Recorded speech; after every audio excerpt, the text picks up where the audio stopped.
poursuit avec le groupe pétrolier Total. Voilà, et Total qui justement a pris une sacrée claque ces derniers jours à cause de cette situation au niveau de la Chine, puisque les cours du Brent, donc du pétrole à mer du Nord, mais c'est sensiblement la même chose avec le WTI, ont baissé donc de près de 10% ces 2 dernières semaines. Ils sont au plus bas en fait depuis octobre dernier, ces fameux prix de l'or noir, puisque les investisseurs en fait craignent un ralentissement de la croissance chinoise et du secteur touristique à l'échelle mondiale.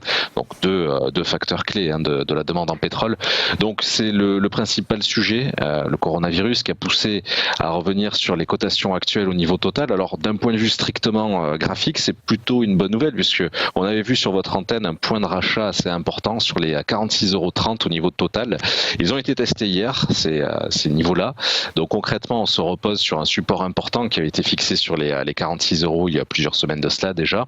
Et comme pour la plupart des actions et des indices boursiers, la séance d'hier a été marquée par un léger rebond qu'il va falloir quand même confirmer grâce aux déclarations plutôt positives de l'OMS et du président chinois Xi Jinping sur l'évolution de l'épidémie.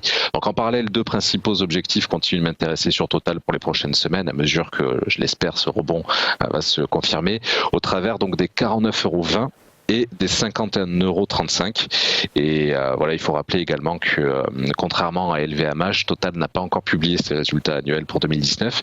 Ils seront dévoilés jeudi prochain, le 6 février. Et donc on en saura un petit peu plus, je l'espère, sur l'horizon à court terme acheteur en direction de ces 2 objectifs sur les 49,20 et les 51,35.